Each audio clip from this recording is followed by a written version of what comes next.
नमस्कार। हमारी खास पेशकश क्रिकेट का महासंग्राम में आप सबका हार्दिक अभिनंदन और स्वागत। और जब भी क्रिकेट की कोई चर्चा चलती है और हिंदुस्तान पाकिस्तान का कोई मुकाबला होता है तो सब कुछ ठहर सा जाता है, थम सा जाता है, और यही कुछ आज स्थिति बनी हुई है। जी हाँ, अगर हम पिछला मुकाबला देखें भारत और पाकिस्तान के बीच में T20 वर्ल्ड कप का, उसमें भारत को जरूर हार लगी और भारत को उसी हार का हिसाब चुकता करना है। भारतीय अवाम की सबकी नजरें उस पर टिकी हुई हैं। और अगर हम ओवरऑल रिकॉर्ड देखते हैं, एशिया कप का रिकॉर्ड देखते हैं, वर्ल्ड कप का रिकॉर्ड देखते हैं, तो भारत की बल्ले बल्ले होती हुई दिखाई देती है, क्योंकि भारत का रिकॉर्ड बहुत ही शानदार रहा है। इन तमाम मुद्दों पर चर्चा करने के लिए आज हमारे साथ मौजूद हैं वरिष्ठ खेल पत्रकार राणा बाबर हयात साहब, जो कि हमारे साथ एबटाबाद से जुड़े हुए हैं, पाकिस्तान से। स्वागत है आपका राणा बाबर हयात साहब। बहुत शुक्रिया, thank you very much Joshi ji. It's a pleasure, it's always a pleasure to be with you. चलिए, राणा बाबर हयात साहब जो है किसी परिचय के मोहताज नहीं है। इनको पाकिस्तान अवाम बहुत प्यार करता है और भारतीय अवाम भी अब इनको, क्योंकि इनके बहुत ही निष्पक्ष विचार होते हैं और खुलकर बोलते हैं, और यही इनकी विशेषता है। और साथ में है सुशील दोषी जी, जिनकी कमेंट्री सुन सुनकर हम बड़े हुए हैं। और सच कहें तो हमारी जो भाषा में कई बार कुछ शब्दों का इस्तेमाल होता है वो इन्हीं सुशील दोषी साहब की देन है, जो कि अक्सर कहा करते थे। मुझे याद है एक ओवल टेस्ट मुझे याद आता है सुशील दोषी साहब, जब गावस्कर ने डबल सेंचुरी बनाई थी और तब आप मैच बहुत ही रोमांचक था, तब आपका एक जुमला मेरे आज भी कानों में गूंजता है, जब आपने कहा था कि इस वक्त दिल के रोगी कृपया करके दूसरे कमरे में चले जाएं। और शायद आपको याद आ गया होगा वो जुमला। हिंदुस्तान पाकिस्तान का जब मुकाबला होता है, मैं आप ही से शुरुआत करता हूं, और ऋतिक है मेरे साथ। जी जी बिल्कुल। ऋतिक, आपके लिए पुराने अनुभव जो हैं बहुत अच्छे और रोमांचक और गुदगुदाने वाले होंगे, क्या कहेंगे आप? मैं तो आज काफी ब्लेस्ड फील कर रहा हूँ। ये सब इतने बड़े बड़े दिग्गज है हमारे साथ, सुशील दोषी जी जो इतने वरिष्ठ कमेंटेटर रह चुके हैं, और साथ में राणा हयात जी है, तो मैं काफी ब्लेस्ड फील कर रहा हूँ। और मेरी जो जितनी मेरे साथ की जनरेशन होगी वो भी मुझे देखकर काफी खुश होंगे, मुझे लगता है आज। चलिए सुशील दोषी साहब, आपसे ही शुरू करते हैं। जब कोई भारत पाकिस्तान का मुकाबला होता है, आपने बहुत सारे भारत पाकिस्तान के मुकाबलों में कमेंट्री की है, बाकी और खेलों की या और क्रिकेट के और मैचों की कमेंट्री में और हिंदुस्तान पाकिस्तान के क्रिकेट मैच की कमेंट्री में कितना फर्क और कितना दबाव होता है आप पर? नहीं, हम पर तो दबाव कम रहता है, क्योंकि हमें लोग जिस तरह से शिक्षित किया जाता है, जिस तरह से आगे बढ़ते हैं ना कमेंट्री के फील्ड में, हम अंपायर की तरह होते हैं, हम निष्पक्षता वापरते हैं और हमारी पूरी मनोमस्तिष्क इस तरह से हम सीमित कर देते हैं कि हम बिल्कुल निष्पक्ष है। जो अच्छा खेलता है उसी का हम बयान करते हैं, जो खराब खेलता है उसके बारे में हम बिल्कुल दो टूक बातें करते हैं। तो ये बात जरूर है कि निष्पक्षता हमारे बड़ी काम आती है। यही बात अंपायर भी करते हैं, इसीलिए कमेंटेटर्स की दुनिया भर में इतनी इज्जत है कि वो निष्पक्ष तरीके से दोनों टीमों के खिलाड़ियों के बारे में अपनी राय रखते हैं। और आपने ठीक कहा, भारत और पाकिस्तान का मुकाबला होता है ना, तो दिलचस्पी के मामले में मैं समझता हूं कि ये एक दुनिया में जितने भी मुकाबले होते हैं, चाहे इंग्लैंड और ऑस्ट्रेलिया का एशेज सीरीज हो, उन सब के मुकाबले, उन सब दिलचस्पी के मामले में भारत और पाकिस्तान का मुकाबला इन सब का बाप कहा जाएगा। राणा साहब जुड़े हुए हमारे साथ। राणा बाबर जी, मैं आपसे जानना चाहता हूं कि जिस तरह के मुकाबले अब तक हुए हैं और ये मुकाबला उन मुकाबलों से कितना अलग लग रहा है आपको? अच्छा, मुझे ऐसा लग रहा है कि इस मुकाबले में शायद दोनों टीमों पे उतना प्रेशर नहीं है। ये मेरी फीलिंग है, ठीक है। मुमकिन है कि जिसको कहते हैं कि इनर फीलिंग्स तो मैं नहीं जानता खिलाड़ियों की भी और लोगों की भी, लेकिन मैंने ये देखा है कि दोनों अतराफ में इस मैच को लेकर के उतना वो जो जोश और जज्बा उस तरह से होता था पहले, जो कि पिछले इवन T20 वर्ल्ड कप में हुआ, तो मुझे लगता है कि वो वाली चीज नहीं है। लोग ज्यादा इंतजार इसमें कर रहे हैं कि ये मैच जो है ये वन साइडेड नहीं होना चाहिए, इसको जो है ना वो एंटरटेनमेंट से भरपूर होना चाहिए, छक्के चौके लगने चाहिए, ज्यादा से ज्यादा रन बनने चाहिए और मजा आना चाहिए मैच का। मतलब पिछला मैच मैं मानता हूं पाकिस्तान ने बड़ा सिंगल हैंडेडली किया, भारत को बहुत बुरी शिकस्त हुई थी पिछले मैच में। 10 विकेट्स की जो डिफीट है वो बहुत बुरी डिफीट कंसीडर की जाती है क्रिकेट में, लेकिन मैं ये समझ रहा हूं कि वो मजा नहीं आया। वो मजा नहीं आया कि जो हमें पहले आया करता था, लास्ट बॉल पे कुछ चौका लगाता, लास्ट बॉल पे कुछ छक्का लगाता, या कोई सुपर ओवर होता और लोगों के जो है वो जरा टेम्परामेंट को चेक किया जाता। जैसे अभी जो है वो हमारे ये जो कमेंटेटर हैं सुशील दोषी साहब, सुशील दोषी जैसे आपने इनका हवाला दिया कि जो दिल के रोगी हैं वो जरा अपने आप को दूसरे कमरे में चले जाएं। तो मैं ये देखिए, हमने वो मैचेस देखे हुए हैं जोशी जी, हमने वो मैचेस देखे हुए हैं कि जिसमें खबरें आती थी कि फलां को जो है हार्ट अटैक हो गया, पाकिस्तान में हो गया, इंडिया में हो गया। और वो वाली मैं चाहता हूं कि एक अमेजिंग गेम ऑफ क्रिकेट हो, दोनों तरफ बड़े बड़े खिलाड़ी हैं और बड़े नाम हैं, ऑब्वियसली अपने अपने मुल्क के हीरोज हैं दोनों तरफ। चलिए, सुशील दोषी साहब बहुत अच्छी बात कही, राणा जी ने बहुत बढ़िया बात कही, और दोनों मुल्कों में हीरो हैं। और अगर हम देखें तो कभी कहा जाता था सचिन वर्सेस अकरम, याद है आपको? कहा जाता था सचिन वर्सेस अकरम मुकाबला हो रहा है। कभी कहा जाता था शोएब अख्तर वर्सेस वीरेंद्र सहवाग मुकाबला हो रहा है। लेकिन अब विराट वर्सेस बाबर कहते हुए थोड़ी सी सकुचाहट होती है। विराट वर्सेस अच्छा नहीं लगता, विराट एंड बाबर अच्छा लगता है। क्यों, आप क्या कहेंगे सुशील दोषी साहब? नहीं, ये बात जरूर है कि बाबर आजम आज जिस तरह के फॉर्म में है ना, इस तरह के फॉर्म कोई सामने में ही खेलता है। जितनी ज्यादा वो लगा रहा है अलग अलग अपोजिशंस के खिलाफ। देखिए, ऑस्ट्रेलिया के खिलाफ अच्छा खेला, इंग्लैंड के खिलाफ अच्छा खेला, न्यूजीलैंड के खिलाफ अच्छा खेला, हर तरह के फॉर्मेट्स में वो अच्छा खेला, चाहे T20 हो, चाहे टेस्ट क्रिकेट हो या वनडे क्रिकेट हो। कुल मिलाकर जिसकी बल्लेबाजी वो है, ऐसा लगता है कि आज विश्व का नंबर 1 बैट्समैन है। लेकिन एक बात हमें समझ लेनी चाहिए कि वो करेक्ट बैट्समैन है, तकनीकी रूप से बहुत ही सच्चाई के साथ खेलने वाला। तो वो इस तरह मारधाड़ वाला होता है ना T20 क्रिकेट का, जिसमें मारधाड़ की बात रहती है, कम ओवर्स में ज्यादा रन बनाने की बात रहती है, ऐसे में वाले खिलाड़ी को थोड़ी बहुत परेशानी रहती है।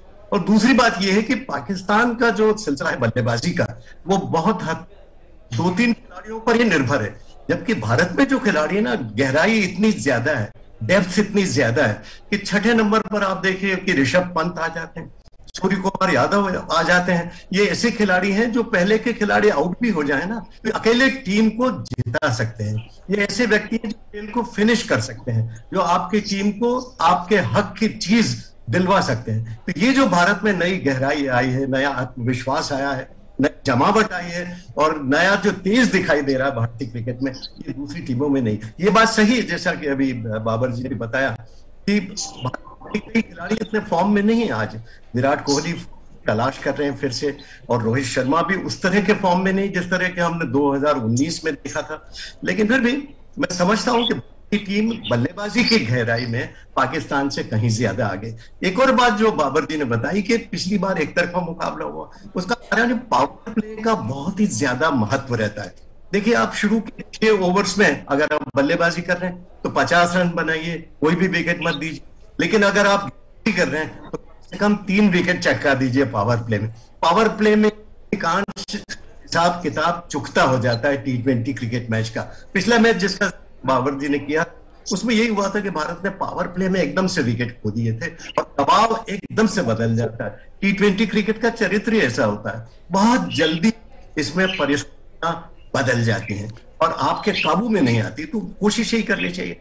और दूसरी बात टॉस की, यहाँ पर लोग कह रहे हैं, बाबर जी भी जानते हैं इस बात को, कि यहाँ बाद में ड्यू पड़ती है, ओस पड़ती है, ऐसा कहा जा रहा है। और अगर ओस तो बाद में जो बॉलिंग करेगी टीम, उसको बहुत मुश्किलात का सामना करना पड़ेगा कि गेंद स्पिन नहीं होगी, पकड़ नहीं मिलेगा, हाथों में ठीक से पकड़ नहीं रहेगी, स्पिनर को मुश्किल पड़ेगी, गेंद टप्पा खाकर तेजी से बैट पर आएगी तो स्ट्रोक प्ले के लिए होगी तो बल्लेबाजों को फायदा होगा, तो टॉस जीतने वाली टीम को भी बड़ा फायदा होगा। तो ये 2 बड़ी टीमों के बीच में महामुकाबला, और पूरी दुनिया इसको बहुत ही दिलचस्पी के साथ देख रही है। और मैं आपके बात से सहमत हूँ बाबर जी की, ये जो बात कर रहे हैं ना, वो वाली बात नहीं। अभी जैसे आप विराट कोहली ने भी कहा और रोहित शर्मा ने भी कहा कि ये युद्ध का मैदान नहीं है, ये क्रिकेट है, इसको बहुत ही शालीनता से खेलना है। 2 टीमें बहुत दिनों बाद भिड़ी हैं और एक दिलचस्प खेल की गुंजाइश है, उसे पलने देना चाहिए। चलिए, बहुत अच्छी बात कही अभी आपने। लेकिन राणा, बाबर साहब, मैं हयात साहब आपसे मैं ये जानना चाहता हूं कि अभी सुशील दोषी जी ने कहा कि बल्लेबाजी में गहराई नहीं है।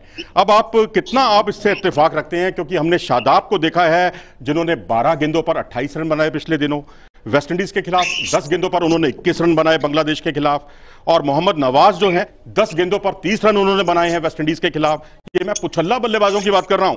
8 गेंदों पर 18 रन बनाए बांग्लादेश के खिलाफ, साउथ अफ्रीका के खिलाफ 11 गेंदों पर 18 रन बनाए, और उसके बाद उस्मान कादिर, जिन्हें बल्लेबाजी के तौर पर जाना ही नहीं जाता, और इनके पिताश्री की, जो उनके वालिद साहब हैं, उनकी खूब हमने उन पर कवरेज की, और सुशील दोषी साहब ने तो उनकी कमेंट्री भी की है। तो आपसे मैं राणा जी जानना चाहता हूं, उस्मान कादिर जो आखिरी बल्लेबाज के तौर पर आते हैं, आखिरी या अंतिम पूर्व, वो भी 6 गेंदों पर 18 रन बनाए थे पिछले दिनों उन्होंने ऑस्ट्रेलिया के खिलाफ। तो कितना इत्तेफाक रखते हैं ये सब आंकड़ों को देखते हुए कि पाकिस्तान की बल्लेबाजी में गहराई नहीं है? देखिए, मैं थोड़ा सा with due respect Sushil ji से, इनका तजुर्बा मुझसे बहुत ज्यादा है और क्रिकेट को देखने का अंदाज भी बहुत बेहतर है मुझसे। तो मैं ये समझता हूं कि क्योंकि मैं पाकिस्तानी क्रिकेट को काफी अरसे से कवर कर रहा हूं, मुझे ऐसा लगता है कि ये थोड़ा सा एक क्लीशे सा है कि शायद हमारी पाकिस्तान की टीम में इतनी डेप्थ नहीं है। सर, हमारे पास इस वक्त नंबर 9 तक बल्लेबाज हैं। नंबर 9 के ऊपर जो है वो हमारे आके मोहम्मद नवाज बैटिंग करेंगे, who can change the match as well. मतलब मोहम्मद नवाज यूएई में बहुत खेला हुआ है। आपको पता है कि हमारी पीएसएल स्टार्ट ही यूएई से हुई थी, और यहाँ पे दुबई के मैदानों में मोहम्मद नवाज ने बॉलिंग भी बहुत की हुई है, और ये यहीं पे परफॉर्म करके पाकिस्तानी टीम में आया था। लेफ्ट आर्म स्पिनर है हमारा मोहम्मद नवाज। चलिए, कुछ सवाल आपके लिए हैं, कुछ सवाल आ रहे हैं जल्दी से। मैं चाहता हूं कि आप दोनों उन सवालों के जवाब दें। हाँ ऋतिक। और काफी सवाल आ रहे हैं पाकिस्तान से, तो मैं जाऊंगा पाकिस्तानी एक्सपर्ट जो है हमारे साथ सीनियर जर्नलिस्ट बाबर रियाज जी, उनका जवाब दे। तो परसरा माहिर कह रहे कि सर, हेलो सर अश्विन, क्या हम जो आपकी पाकिस्तान की टीम को अगर खेलेंगे तो थोड़ा सा तकलीफ दे सकते हैं या नहीं? देखिए, मैं आपको एक बात बिल्कुल क्लियर बताना चाहता हूं कि आपका इंडिया का जो स्पिन बॉलिंग अटैक है ना, वो पाकिस्तान से बेहतर है। We have to accept it जी। तजुर्बा बहुत ज्यादा है, अश्विन से बड़ा तजुर्बा अब मेरे ख्याल में दुनिया क्रिकेट में बहुत कम किसी स्पिन बॉलर के पास होगा। इसके अलावा इवन आप देखिए, चहल मतलब एक विकेट टेकिंग बॉलर हैं, वो मतलब थ्रेट बन सकते हैं अगली टीम के लिए। हमारे पास जो स्पिनर्स हैं ना, दोनों शादाब और Mohammad Nawaz, they are very good spinners. लेकिन वो जो एक एक्स फैक्टर होता है ना स्पिनर का, जैसे राशिद खान अफगानिस्तान में है, जैसे हसरंगा श्रीलंका में है, ऐसे वो हमारे पास जो है ना, वो एक्स फैक्टर नहीं है। लेकिन मेरे ख्याल में, अगर मैं गलत नहीं हूं तो हम जो है वो थोड़ा सा हमारे लिए आपके फास्ट बॉलर्स इशू नहीं होंगे। मुझे ऐसा लग रहा है कि आपके फास्ट बॉलर्स जो हैं, इवन भुवनेश्वर कुमार हैं या अर्शदीप खेलते हैं, most probably left arm fast bowler आपके खेलेंगे, और इवन पांड्या भी बॉलिंग करते हैं, तो वो कोई बहुत बड़ा मसला नहीं बनेंगे, दिक्कत नहीं बनेंगे हमारे लिए। ऑब्वियसली आपका स्पिन बॉलिंग अटैक जो है उसको हमें ध्यान से खेलना पड़ेगा। और ये बात बिल्कुल दुरुस्त है कि अगर इनको खिलाया जाता है अश्विन को, तो पाकिस्तान के लिए प्रॉब्लम होगी, क्योंकि पाकिस्तान में लेफ्ट हैंडेड बैट्समैन है। पाकिस्तान में मतलब शुरू में फखर जमान लेफ्ट हैंडेड है, फिर उसके बाद खुशदिल शाह है, जिसको इंडिया के लोग बहुत ज्यादा नहीं जानते, वो लेफ्ट हैंडेड है। फिर लेकिन आपको लगता है खुशदिल शाह और, एक मिनट मैं आपको बीच में रोकना चाहूंगा, खुशदिल शाह और हैदर अली, आपको लगता है दोनों में से किसका नंबर लगने वाला है? हैदर अली खेलेंगे या खुशदिल शाह खेलेंगे? देखिए, खुशदिल शाह तो खेलेंगे।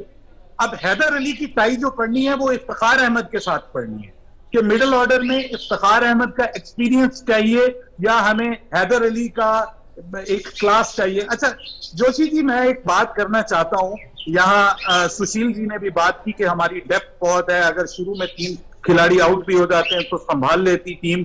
ऐसा नहीं है सर, नहीं, वो मध्यक्रम के बारे में कहना चाह रहे हैं। एक मिनट मैं आपको बता दूं राणा जी, वो मिडिल ऑर्डर के बारे में बात करना चाह रहे हैं सुशील जी, क्योंकि हम लोअर ऑर्डर पर आ गए हैं। क्योंकि मध्यक्रम में अगर आप देखेंगे ना, तो आपके पास हार्दिक पांड्या हैं, जडेजा हैं, और तो और ऋषभ पंत हैं। अगर आपकी कहीं बल्लेबाजी को झटका लगता भी है शुरू में, तो संभालने के लिए कई खिलाड़ी मौजूद हैं। स्ट्रगल करती है, कहीं ना कहीं इंडियन टीम स्ट्रगल करती है। अगर इंडिया टीम का टॉप ऑर्डर नहीं चलता, रोहित, केएल राहुल और विराट कोहली अगर जल्दी आउट हो जाते हैं, इवन अगर दोनों ओपनर जल्दी आउट हो जाते हैं, तो फिर ये प्रॉब्लम बन जाता है इंडिया के लिए कि कोई बहुत बड़ा स्कोर करने के लिए। ये रीसेंट टाइम्स में इशू हुआ है। तो राणा जी क्या बाबर और जो आपके रिजवान हैं, अगर वो नहीं चल पाते और फकर नहीं चल पाते, तो आपको लगता है कि इफ्तिकार या खुशदिल या हैदर अली, इनके बस की बात है टीम के स्कोर को 150 तक पहुंचा पाना? लेकिन हमने तो कितनी बार ऐसा हुआ है भारतीय टीम के साथ, अगर अकेला शादाब खड़ा हो जाए ना, तो वो भी 8-10 ओवर खड़ा हो जाए तो उसके भी बस की बात है। बस की बात तो सर अगर आपकी तरफ से अक्षर पटेल खड़ा होके वो कमाल कर सकता है तो यहां भी कमाल करने वाले हैं सर। ये 20 ओवर की गेम है। मिडिल ऑर्डर की बात कर रहे हैं हम सुशील दोषी साहब, हम मिडिल ऑर्डर की बात कर रहे हैं। और मैं आपसे जानना चाहता हूं कि अगर आवेश खान, अश्विन और रवि बिश्नोई, इन तीनों में से आप किसको रखना चाहते हैं, क्योंकि एक ही जगह खाली है। और दूसरी केएल राहुल, हालांकि टीम के उपकप्तान है, और दिनेश कार्तिक एक अच्छे फिनिशर हैं, इन दोनों में से आप किसको रखना चाहते हैं? ये दो सवाल है मेरे आपसे। नहीं, मुझे लगता है कि दिनेश कार्तिक के बजाय केएल राहुल को खिलाना चाहेगा, उनका अनुभव ज्यादा है। और दूसरी बात यह है कि वो टीम को सलाह भी दे सकते हैं। देखिए कप्तानी भी कर चुके हैं ना, तो ऐसा खिलाड़ी आपके लिए फायदेमंद। ये बात जरूर है कि थोड़ा अभी बीच में घायल होने के कारण जो अंतर्राष्ट्रीय क्रिकेट से बाहर हो गए थे, और जब आप अंतर्राष्ट्रीय क्रिकेट से बाहर रहे कुछ दिन और वापस आकर जब अंतर्राष्ट्रीय क्रिकेट खेलते हैं तो उतनी आसानी से फॉर्म मिलता नहीं। पिछले मैच में हमने देखा जिम्बाब्वे भी के खिलाफ भी वो उतनी अच्छी बल्लेबाजी नहीं कर रहे थे, लेकिन फिर भी जो बड़े खिलाड़ी होते हैं ना, क्लास जो जिनका रहता है, जो स्तर रहता है, जिनकी श्रेणी रहती है, वो इस तरह की रहती है कि एक थोड़े बहुत रन बने, थोड़ी देर विकेट पर टिके, नजरें जम गई, विकेट का हिसाब आप समझ लिया कि उछाल कैसी है, रफ्तार कैसी है, तो बड़ा खिलाड़ी फिर उसको रनों में तब्दील कर देता है। चलिए आवेश खान, दूसरा सवाल के दूसरे पार्ट पे आते हैं, समय की थोड़ी कमी है। सुशील दोषी साहब, आवेश खान, अश्विन और रवि बिश्नोई, इन तीनों में से आप किसको देखना चाहेंगे? खासकर आप देखिए कि जो कल मैच हुआ है अफगानिस्तान वर्सेस श्रीलंका, और उसमें खूब विकेट गिरे हैं, 12 विकेट गिरे हैं, तो आप वहां आप किसको देखना चाहेंगे उस मैच को ध्यान में रखते हुए कि यहां आवेश खान का जादू चलेगा, अश्विन का ऑलराउंड खेल चलेगा, या रवि बिश्नोई की खतरनाक गेंदबाजी चलेगी? नहीं, मुझे लगता है कि अश्विन को खिलाना चाहिए। उसके कई कारण, एक तो ये कि वो अलग तरह का बॉलर है, उसको दुनिया भर के बल्लेबाज बहुत सावधानी से खेलते हैं, अतिरिक्त जोखिम लेना नहीं चाहते। वो सोचते हैं इसके वो नहीं पड़ जाए। उसकी जो बॉलिंग है ना, ऑफ ब्रेक है, और जो गेंद ऑफ स्टंप के में टप्पा खाकर बाहर की तरफ निकल जाती जो गेंद वो करते हैं ना, वो गजब की गेंद करते हैं। टॉप स्पिनर भी करते हैं, कभी फ्लाइट कर देते हैं, कभी क्रीज के कोने से करते हैं, कभी स्टंप के पास करते हैं। ये दिमागी बॉलर हैं। मैं तो इनको कहता हूं काइये किस्म के बॉलर, जो कि विकेट टपकाने में विश्वास करते हैं। और दुनिया देखिए क्या होता है, अगर आपकी बहुत इज्जत होती है ना, तो बल्लेबाज लोग भले ही क्रिकेट में नाम नहीं खेलता, लेकिन मैं तो कहता हूं क्रिकेट में नाम भी खेलता है। ब्रैडमैन खड़ा हो जाता है तो सेंचुरी अपने आप टंग जाती है, तेंदुलकर खड़ा होता है तो बॉलर का जो आत्मविश्वास दिख जाता है और उसकी बॉलिंग में 25% की गिरावट आ जाती है। उसी तरह से जब अश्विन बॉलिंग करेगा तो तमाम अनुभव, और दूसरी बात ये बल्लेबाजी भी कर लेता है, और बल्लेबाजी भी कर लेते हैं, गेंदबाजी भी कर लेते हैं। सवाल लेते हैं एक मैच जरा राणा बाबर हयात साहब, क्योंकि इनको अपने चैनल में भी जाना है। आपसे मैं जानना चाहूंगा कि मोहम्मद वसीम जूनियर भी अब फट्टर हो गए, यानी इंजर्ड हो गए। उनसे पहले शाहिन अफरीदी भी इंजर्ड हो गए। हालांकि भारत से भी 2 तेज गेंदबाज इंजर्ड हुए हैं, लेकिन अब जहां सवाल उठता है कि नसीम शाह एक मास्टर स्ट्रोक साबित हुआ टीम प्रबंधन का। कितनी भी आप गालियां देते रहे टीम प्रबंधन को पाकिस्तान के कि भाई हुनर बहुत है, उनका इस्तेमाल नहीं हो पाता, लेकिन यहां पर नसीम शाह ने T20 क्रिकेट में अपनी उपयोगिता दिखाई है। हैरिस राउफ जो है उनके पास अच्छा खासा अब तजुर्बा हो गया, हालांकि डोमेस्टिक क्रिकेट ज्यादा नहीं खेले हैं। अब सवाल यह है कि तीसरा तेज गेंदबाज कौन खेलेगा? हसन अली सर, कोई अभी मैं बीच में काट रहा हूं कि बड़ा अपडेट यार है कि नसीम शाह को उनकी T20 कैप मिल चुकी है कप्तान बाबर से, और मुझे लगता है कि वो आज के मुकाबले में डेब्यू करेंगे। चलिए डेब्यू करेंगे, एक अच्छी खबर है। नसीम शाह खेल रहे हैं इस मुकाबले में, ब्रेकिंग न्यूज है अब तक की, इस वक्त की, और साथ में बहुत संभव है हैरिस राउफ खेलेंगे मुझे लगता है। और अब आपसे मेरा सवाल यह है, शाहनवाज दहानी, हसन अली और मोहम्मद हसनैन, इन तीनों में से देखिए हसन अली के बारे में तो जोशी जी पहले ही बता चुके हैं, क्योंकि वो आज सुबह पहुंचे हैं वहां पे यूएई में। तो हसन अली मेरे ख्याल में मुश्किल है उनको इसी तरह मतलब सफर में आके बगैर प्रैक्टिस के खिलाना।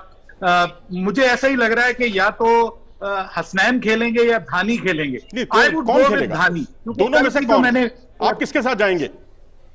मैं धानी के साथ इसलिए जाऊंगा कि धानी एक अच्छा सीमर है, उसकी बॉल सीम करती है। और कल का जो मैच हमने देखा है, अगर सेम कंडीशंस होती हैं तो कल के मैच में सीमर्स ने बड़ा इंपॉर्टेंट रोल प्ले किया स्टार्ट में। तो आई would go with Shahnawaz Dhani. He is a wonderful character और वो बड़ा जोश और जज्बे से खेलने वाला है। और मैं आपको ये बताने जा रहा हूं कि देखिए पाकिस्तान की तरफ से जो नसीम शाह है ना जी, he will be a surprise package for all of you. मैं ये आपको प्रिडिक्ट करने जा रहा हूं, और ये मैं आपको इंशाल्लाह बताने जा रहा हूं कि लोग शाहीन शाह अफरीदी को भूल जाएंगे। चलिए, आपने बहुत बड़ी बात कही है। और एक सवाल मेरा आपसे जुड़ा हुआ सुशील जी, इनसे पहले मैं एक सवाल और रख लूं क्योंकि इनको अभी जाना है। तो मोहम्मद नवाज या उस्मान कादिर, दोनों में से आप किसके साथ जाएंगे? उस्मान कादिर के बारे में बता दूं मैं। मोहम्मद नवाज, देखिए पाकिस्तान की प्लेइंग 11 ऑलमोस्ट फाइनल है और मोहम्मद नवाज और शादाब खान के साथ पाकिस्तान की टीम जाएगी। और जो ऑब्वियसली टॉप ऑर्डर में बाबर और रिजवान और फिर फखर, यहाँ पे टाई पड़ेगी हैदर अली और इफ्तिखार में। लेकिन I would go with Haider Ali at number 4, number 5 Khushdil Shah, number 6 Asif Ali. उसको तो हमने डिस्कस ही नहीं किया। अगर उसको 6 गेंदें मिल गई तो वो 6 गेंदों में मैच का पासा पलट सकता है। तो आसिफ अली के पास वो पावर हिटिंग है। जी हाँ, बिल्कुल। अफगानिस्तान के खिलाफ और न्यूजीलैंड के खिलाफ उन्होंने साबित भी किया। उनके सामने जो है ट्रेंट बोल्ट आए, उनके सामने सऊदी आए, उन्होंने बिना परवाह किए उन पर खूब छक्के भी लगाए। और दोनों वाकई, आसिफ अली निश्चित तौर पर, उसके बाद शादाब खान, फिर मोहम्मद नवाज आप कहेंगे, और फिर नसीम शाह, हैरिस राउफ, और आपने शाहनवाज दहानी बताया। तो शाहनवाज दहानी, और मेरे ख्याल में शायद वही खेलेंगे। चलिए, आप हमारे साथ जुड़े, आपका बहुत बहुत धन्यवाद। अब मैं ये तो नहीं कह सकता आपके लिए शुभकामनाएं, लेकिन हाँ ये मैं कहूंगा एक अच्छा खेल जरूर देखने को मिले और टफ मुकाबला हो, आखिरी गेंद पर फैसला हो। और ठीक उसी तरह से जैसे ऋषिकेश कानिटकर ने कभी मैच आखिरी गेंद पर जिताया था, जैसे कराची के मैदान पर राजेश चौहान ने समा बांधा था, जैसे जावेद मियांदाद ने शारजा में आखिरी गेंद पर छक्का लगाकर मैच जिताया था कुछ, और जो एशिया कप में 2014 में जो मैं ये चाहता हूं जोशी जी, मैं ये चाहता हूं, जाते जाते आपके दर्शकों को कहूं, मैं ये चाहता हूं कि at the end of the day cricket को जीतना चाहिए। बहुत बढ़िया बात, आउटस्टैंडिंग क्रिकेट आज हमें देखने को मिलनी चाहिए दोनों तरफ के लोग। चलिए, बहुत बहुत धन्यवाद, बहुत अच्छी बात कही आपने और आप हमारे साथ जुड़े, आपका बहुत बहुत धन्यवाद। बहुत शुक्रिया, बहुत शुक्रिया। चलिए सुशील दोशी साहब, हम अपनी इस चर्चा को जारी रखते हैं। और क्या आप मानते हैं कि ये ड्रेस रिहर्सल है मात्र T20 वर्ल्ड कप की? क्योंकि हमारा असली लक्ष्य तो है T20 वर्ल्ड कप जीतना, क्योंकि 15 वर्ष हो गए हैं। कुछ अपडेट है? देखिए, अपडेट तो पिच रिपोर्ट से आ रहा है। मैं आपकी बात को बीच में काटना चाहूंगा। पिच रिपोर्ट तो यही कह रही है, जैसा कि रोहित ने कहा था, कि श्रीलंका और अफगानिस्तान का जो मुकाबला होगा उससे पता लग जाएगा कि हमारी प्लेइंग 11 क्या होगी। अभी टॉस होने वाला है, उससे पहले मैं पिछली अपडेट फटाफट बता दूं कि जिस तरीके के घास है, पूरे के पूरे ग्रासी विकेट है और क्लस्टर्स पे यानी पैचेस पर घास है। सी मूवमेंट बहुत बढ़िया होने वाला है और पेसर्स को ज्यादा मदद मिलने वाली है। जैसा कि वसीम अकरम ने कहा, वो तो जबरदस्त बताता ही है पेसर्स के बारे में।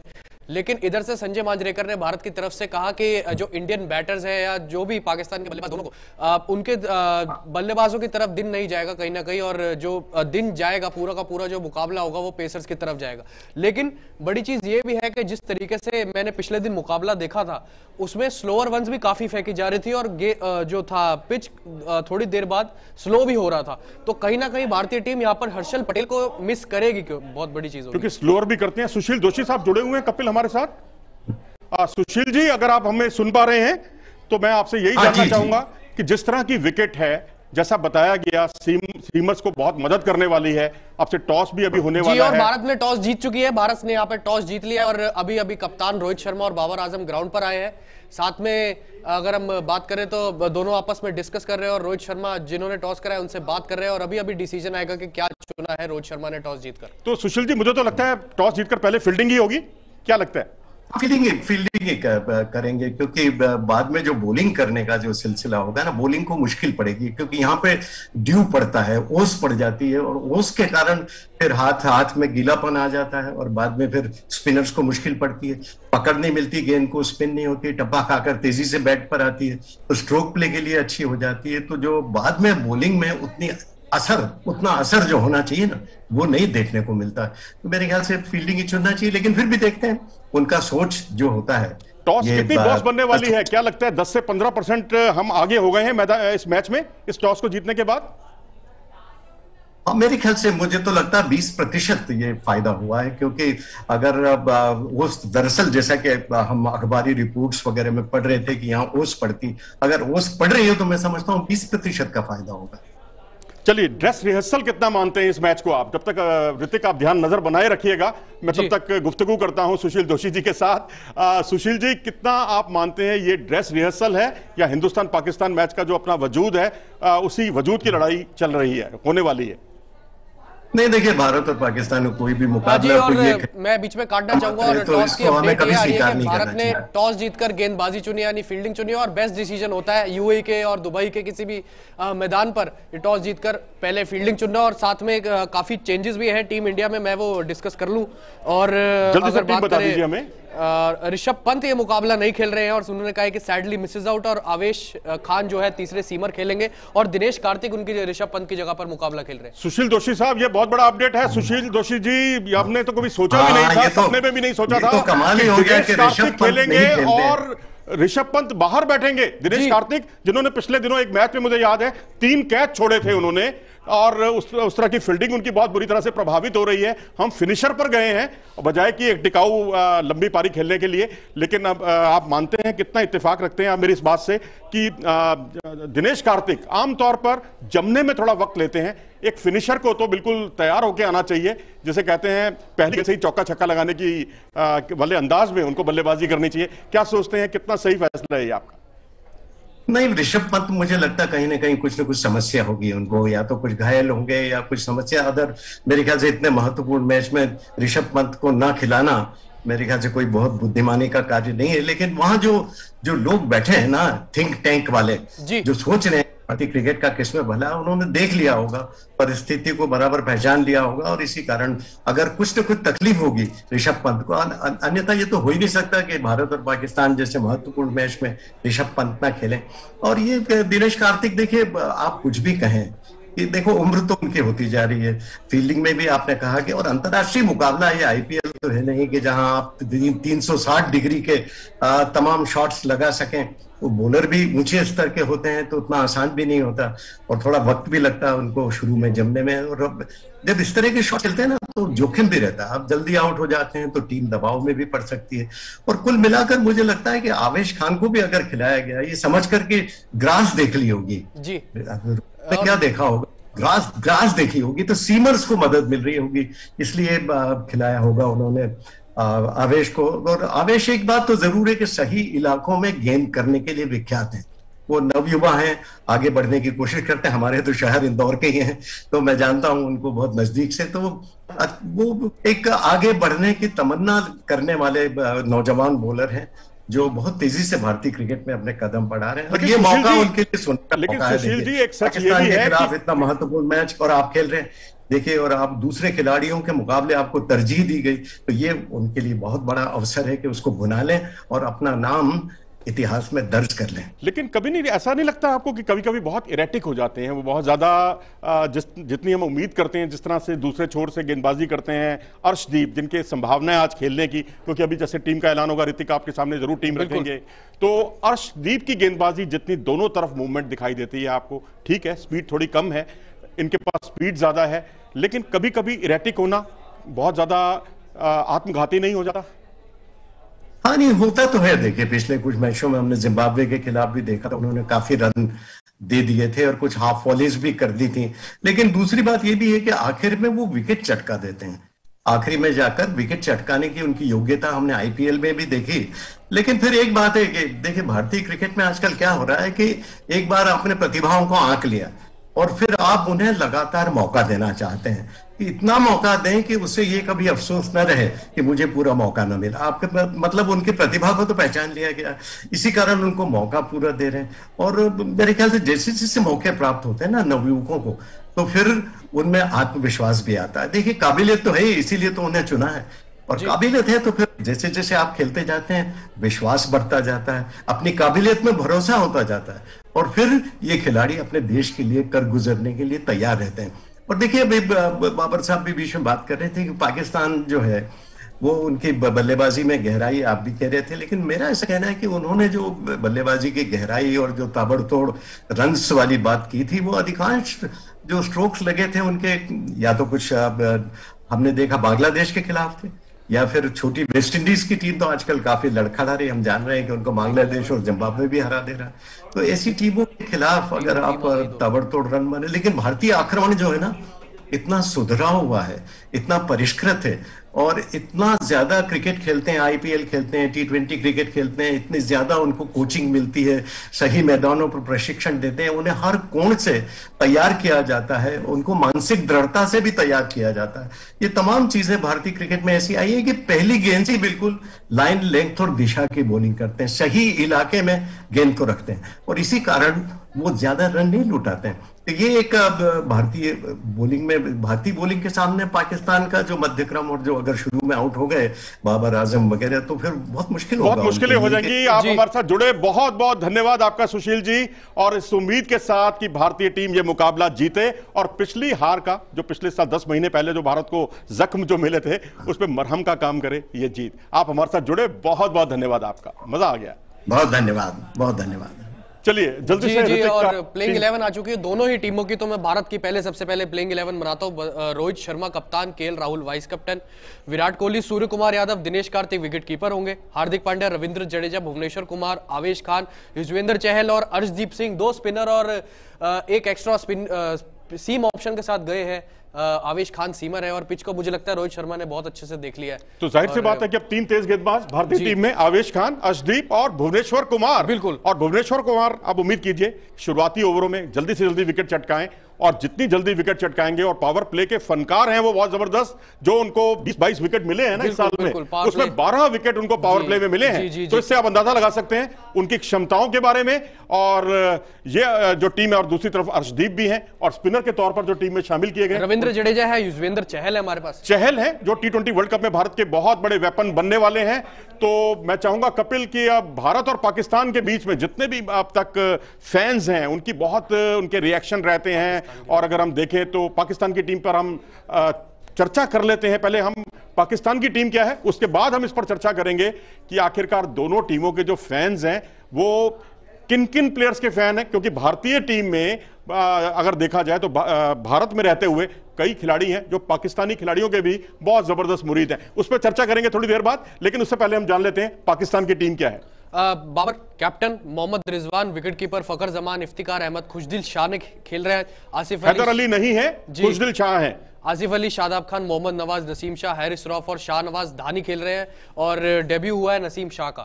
तो इस तरह से हमारी जो हमने प्लेइंग 11 के बारे में जो पहले बात की थी उस पर मोहर लगा दी है। एक तरह से हमने यही कहा था, नसीम शाह खेलेंगे और नसीम शाह के साथ शाहनवाज धानी खेलेंगे, और तीसरे तेज गेंदबाज हैरिस रऊफ है। हैरिस रऊफ, वो तो उनको खेलना ही था, एक तजुर्बेकार प्लेयर है और टीम में सबसे तजुर्बा उन्हीं के पास है। हालांकि ज्यादा कायदे आजम ट्रॉफी नहीं खेले हैं, लेकिन जितना खेले हैं उन्होंने वाकई प्रभावित किया है, और उनके पास अच्छी खासी स्पीड है। लेकिन हसनैन पर भरोसा नहीं किया गया है और ना ही हसन अली पर भरोसा किया गया है। और दोनों ही टीमों ने 2 स्पिनर खिलाया और 3 तेज गेंदबाज खिलाया। तो सभी कैप्टन अब इतने इंटेलिजेंट हो गए कि पिच को समझ लिया, उन्होंने ड्यू फैक्टर को समझा। श्रीलंका और अफगानिस्तान का जो मैच हुआ था उसमें जिस तरीके के पिच ने बिहेव किया था वो दोनों कैप्टन ने समझी, और ये अपनी अपनी प्लेइंग 11 उतारी है साथ में। और अगर हम बात करें इंडिया की प्लेइंग 11 की दोबारा से, तो रोहित शर्मा और केएल राहुल को जो डाउट था कि केएल राहुल खेलेंगे नहीं खेलेंगे, फॉर्म में नहीं चल रहे हैं, तो उनको अब ओपन करेंगे केएल राहुल के साथ। और विराट कोहली 3 नंबर पर। और जिस तरीके से जब रोहित शर्मा सर टॉस करने आए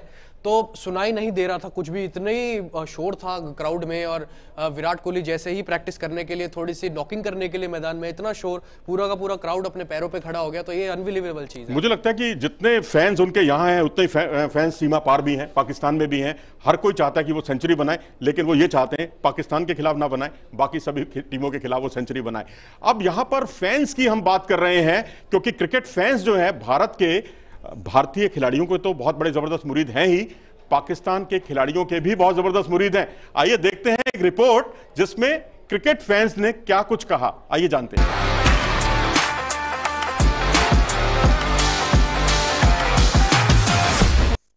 जैसे कि आपको पता है, थोड़ी देर में भारत और पाकिस्तान के बीच एशिया कप की अपनी पहली मुकाबला शुरू होने वाली है। तो आइए हम कुछ रिएक्शंस लेते हैं फैंस के कि उनको क्या लगता है, कौन अच्छा खेलने वाले और उनके फेवरेट प्लेयर कौन है। Hello, what is your name? Kriti. आपको क्या लगता है अब क्या होने वाला है आज के मैच में? देखते हैं, हम प्रे करेंगे कि हम ही जीते, क्योंकि ऐसे कि इंडिया और पाकिस्तान का एक मैच होता है वो सबके लिए फेस्टिवल जैसा होता है, और जितने भी इंडियन सपोर्टर्स होते हैं वो प्रे करते हैं कि हमारी टीम ही जीते। और आपका फेवरेट प्लेयर कौन है? विराट कोहली। लो, मैंने विराट की जर्सी पहनी हुई है। Okay, what is your name? My name is Kashish. Okay, आप बताइए फेवरेट प्लेयर कौन है? मेरे फेवरेट प्लेयर है बाबर आजम, जो कि पाकिस्तान के कैप्टन है और मुझे बहुत अच्छे लगते हैं। प्लस लेकिन मैं एज ए इंडियन मैं इंडिया को सपोर्ट करूंगी ताकि इंडिया में आपकी फेवरेट प्लेयर कौन है? Rohit Sharma. Any specific reason? या रोहित शर्मा बहुत कूल है, बिल्कुल MS धोनी की तरह लगते हैं मुझे, इसलिए मैं चाहूंगी कैप्टनसी जो है। आपका नाम? Riya. Who is your favorite player? Haris Rauf, वो पाकिस्तान के प्लेयर है और वो बहुत अच्छे प्लेयर है, बॉलर है, फास्ट बॉलर है। लेकिन मैं फिर भी चाहूंगी कि हमारी टीम इंडिया जीते, क्योंकि हम इंडियन है। लेकिन ऐसे वो मुझे एज अ प्लेयर बहुत अच्छे लगते हैं। और आपका इंडिया में फेवरेट प्लेयर कौन है? ऑफ कोर्स विराट कोहली है, क्योंकि वो एज अ स्मार्ट भी अच्छे प्लेयर है। उनका सब कुछ जितनी भी तारीफ करे कम है, तो मैं चाहूंगी कि इंडियन जीते। हारिस रऊफ के बॉल में विराट चौके छक्के मारे, बट आपके फेवरेट बॉलर पिटे भी नहीं, तो मुश्किल है। हाँ मुश्किल है, पर फिर भी मैं चाहूंगी कि विराट कोहली अगर मारते तो हम इंडियन के लिए एक फेस्टिवल जैसा होगा। तो मैं ऐसे पसंद करती हूँ वो, ठीक है, लेकिन फिर भी चाहूंगी कि विराट कोहली इस पे चौके छक्के मारे, जिससे कि सब कुछ चाहोगे कि इंडिया ही जीते। हाँ ऑफ कोर्स इंडिया जीते। आपका नाम? My name is Arushi. Who is your favorite player? Rohit Sharma. Rohit Sharma. Yes. Any specific reason? He is a very good opening batsman and वो हर बार ही बहुत ही अच्छा प्रदर्शन देते हैं। और पाकिस्तान के खिलाफ वो एक खतरा भी है, क्योंकि वो डरते हैं जब रोहित शर्मा खेलते हैं। तो मैं ऑब्वियसली चाहूँगी कि रोहित शर्मा बहुत अच्छा खेले और इंडिया ही जीते। तो आपका नाम? मेरा नाम देवजीत डे है। तो I feel that Hardik Pandya का बहुत ही इंपॉर्टेंट रोल रहेगा। हार्दिक पांड्या फेवरेट प्लेयर है? हाँ नहीं, फेवरेट नहीं, मुझे लगता है कि ही इज़ एन सिंस वो ऑलराउंडर है, तो उनका बहुत ही इंपॉर्टेंट रोल रहेगा लोअर मिडिल ऑर्डर में। और हाल ही में जब इंडिया और इंग्लैंड का सीरीज़ हुआ था, तो हमने देखा था कि he was the man of the match in the last match I think. तो उनके बॉलिंग में 4 ओवर और तो उन्होंने 80 रन रहेंगे। आपको लगता है कि that role is very important for us? Yes, because उसमें मतलब इंडिया इंग्लैंड मैच में क्या हुआ था कि जब काफ़ी विकेट्स गिर गए थे, तो बाद में उन्होंने आके काफ़ी रन स्कोर किया था, 80 runs. So he played a very crucial knock. So I think that this time also he'll play the same role, and I think along with Rishabh Pant he can handle the middle order में batting उनकी। और हाँ मुझे ये भी लगता है कि if he can score a few sixes in the end, तो India can build up a good total. जैसे कि आप देख सकते हैं, ऑल इन ऑल हमारे फैंस काफी एक्साइटेड है मैच शुरू होने के लिए। अब से कुछ ही घंटों में मैच शुरू होने वाली है, and we are all excited for the match and we all will want India to win. But cricket को क्रिकेट के तौर पे ली जाए, एंड हम चाहेंगे कि इंडिया ही जीते, बट पाकिस्तान वाले भी अच्छा खेल ले थोड़ा बहुत, ताकि गेम में मजे आए। Thank you.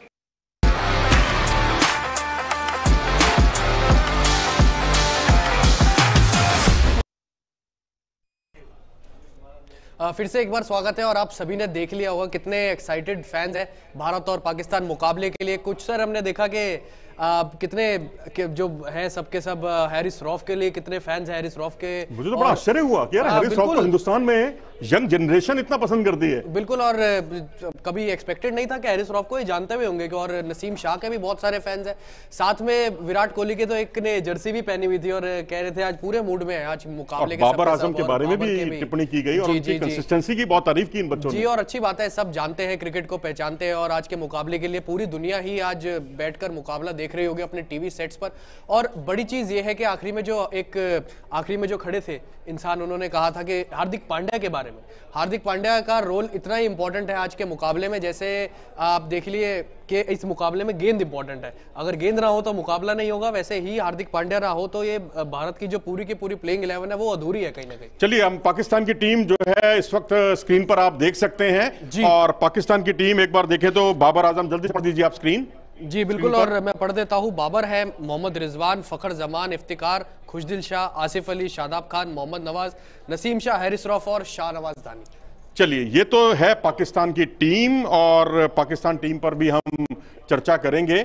और सबसे पहले बात जरूरी है कि टॉप ऑर्डर अगर हम देखें तो यहां पर केएल राहुल, रोहित शर्मा और साथ में विराट कोहली। और उधर अगर हम देखेंगे तो वहां मोहम्मद रिजवान, बाबर आजम और फखर जमान। कागजों पर भारतीय टॉप ऑर्डर ज्यादा मजबूत लगता है, लेकिन कंसिस्टेंसी लेवल देखें, हालिया परफॉर्मेंस देखें तो वो पाकिस्तान की बेहतर लग रही है। क्योंकि बाबर आजम, अब सवाल यहां पर यह है कि कहां कमजोरी है, कहां हम उनको फांस सकते हैं। बाबर आजम थोड़ी सी नीची गेंद रहती है ना, वहां थोड़ा उठाने की कोशिश करते हैं, वहां वो थोड़ी गलती भी करते हैं। तो मुझे लगता है वहां थोड़ा ध्यान देने की जरूरत है। रिजवान? पुल शॉट खेलते हैं बहुत ज्यादा, स्वीप शॉट भी बहुत बढ़िया खेलते हैं। तो मुझे लगता है 5वां 6ठा स्टंप पे उनको गेंदबाजी करना ज्यादा यूजफुल रहेगा। और तीसरे हैं फकर जमान, जो अब जो जिसे कहते हैं ना मैदान के चारों ओर शॉट नहीं खेलते, ज्यादातर अपने आप को रोककर खेलते हैं, शिखर धवन वाले अंदाज में खेलते हैं, विकेट के महत्व को समझने लगे हैं, इसीलिए वो पॉइंट की तरफ या थर्ड मैन की तरफ उनके स्ट्रोक ज्यादा होते हैं। तो मुझे लगता है उनके खिलाफ भी जो है ना, और स्पिनर के सामने थोड़ा फंसते हैं जी। तो जब फकर जमान आए तो आप स्पिनर को जरूर लाइए उनके सामने, मैं तो ये कहूंगा। और बेटर यही रहेगा कि उनको आप फुलर लेंथ की गेंदबाजी करें, आगे करें तो आगे लिफ्ट करते हैं, उठाते हैं, लॉन्ग ऑन पर कैच भी जरूर देंगे। बिल्कुल, और वही बात है कि फकर जमान को किस तरीके से टैकल करना है ये भुवनेश्वर कुमार जानते ही होंगे। सब पूरी की पूरी प्रिपरेशन करते हुए आते हैं। और बड़ी खबर ये भी आ रही है कि राहुल द्रविड़ भी ज्वाइन कर चुके हैं टीम को साथ में, और ग्राउंड पर भी आए थे, प्लेयर से बात कर रहे थे। वही अगर हम आगे बढ़े थोड़े से मिडिल ऑर्डर की तरफ, तो सर हमारे पास सूर्य कुमार यादव 4 नंबर पर, फिर उसके बाद दिनेश कार्तिक, और एक्सपीरियंस चुना है ऋषभ पंत के ऊपर दिनेश कार्तिक को खिलाया गया है। तो मुझे लगता है पावर हिटिंग को तवज्जो दिया गया है, और हो सकता है एक फिटनेस इशू भी रहा हो, क्योंकि कब आपकी मांसपेशियों में खिंचाव आ जाए आज के आधुनिक क्रिकेट में कुछ नहीं कह सकते। सैयद सबा करीम साहब जो हैं हमारे सिलेक्टर रहे हैं, हमारे क्रिकेट एक्सपर्ट भी हैं, उन्होंने इस कार्यक्रम से पहले क्या कहा भारत और पाकिस्तान की तैयारियों को लेकर, और खासकर भारतीय टीम के बारे में कि क्या रणनीति होनी चाहिए भारतीय टीम की पाकिस्तान के खिलाफ, आइए सुनते हैं जी।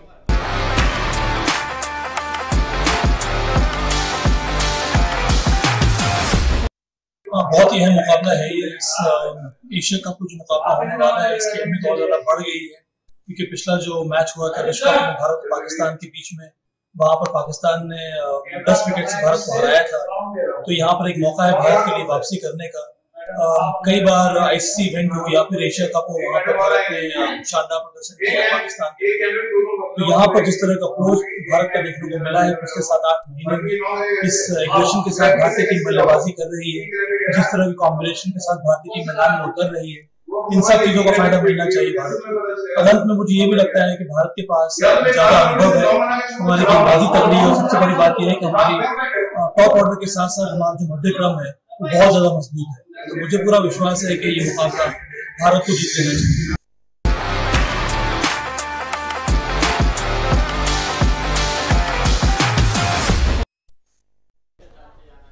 तो देखा आपने, सबा करीम तो बहुत आश्वस्त हैं जीत को लेकर। अभी थोड़ी देर पहले हमने ऋतिक से चर्चा की थी, मध्यक्रम के बारे में इन्होंने बात की थी, और मध्यक्रम देखा जाए तो वाकई भारत का बहुत स्ट्रांग है, कोई मुकाबला ही नहीं है।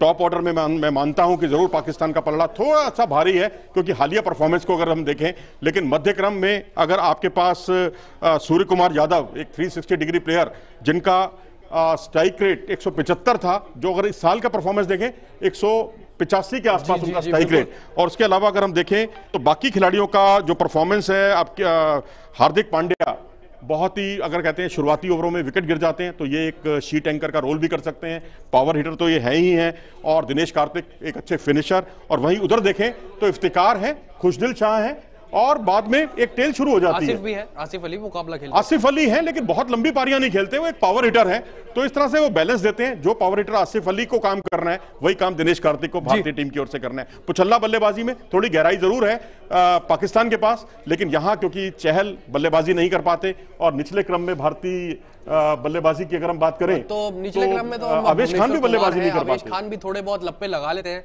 और अर्शदीप है, अर्शदीप भी इतनी खास बल्लेबाजी जानते नहीं है, लेकिन स्ट्राइक रोटेट जरूर कर सकते हैं। तो राणा बाबर जी ने जो कहा था थोड़ी देर पहले, वो मेरे ख्याल सही कहा था कि बल्लेबाजी में गहराई है, मध्यक्रम कहीं कमजोर पड़ता है, और स्पिन बॉलिंग भारत की ज्यादा अच्छी है, तेज गेंदबाजी में बिल्कुल बराबरी का मुकाबला है। फर्क इतना है उधर हैरिस राव सबसे अनुभवी है, तो यहाँ भुवनेश्वर कुमार सबसे अनुभवी है। मैं चाहूंगा हमारे कॉलर जो हमारे साथ जुड़े हो जल्दी से आप उनके नाम पढ़ दीजिए। बिल्कुल बिल्कुल, और मुकाबला शुरू होने से पहले कुछ कॉलर्स का नाम पढ़ता हूं। विक्रम सिंह, अफजल मलिक, परासर, माहिर, जीशान बुजदार, कमर मुनीर, उमेश पराटकर, सत्ती हैं, ओवैस कादरी है, और अरसलान खान है, आदर्श रंजन है हमारे साथ, नसीरुल्ला खान है, सोनू पटेल, राहिल भाटी, और साधन खान है, मोहम्मद फैजी है, रविंद्र बिश्नोई, और यही सब अपनी अपनी टिप्पणियां कर रहे हैं भारत और पाकिस्तान मुकाबले में। और अब से ही 5-7 मिनट में मुकाबला शुरू होने वाला है, और बहुत बड़ा क्लैश है सर, बहुत बड़ा महामुकाबला है, और देखेंगे कि कौन आज किस टीम का पलड़ा ज्यादा। मुझे लगता है मानसिक दृढ़ता का ये सारा खेल है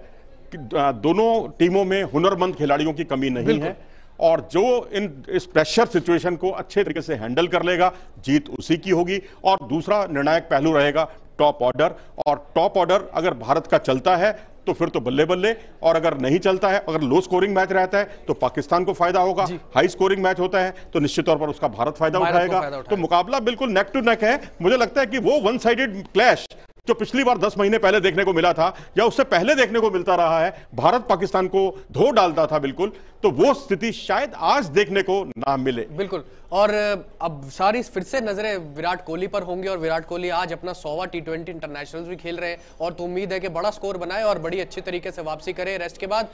फिलहाल और मुकाबला भी शुरू होने वाला है अब से 2-3 मिनट में। और अभी अगर आपको हमारी पेशकश पसंद आई हो तो हमारे चैनल को आप लगातार शेयर कीजिए, इस वीडियो को भी, और सब्सक्राइब करें। फिलहाल हमारी आज की इस खास पेशकश में इतना ही। नमस्कार।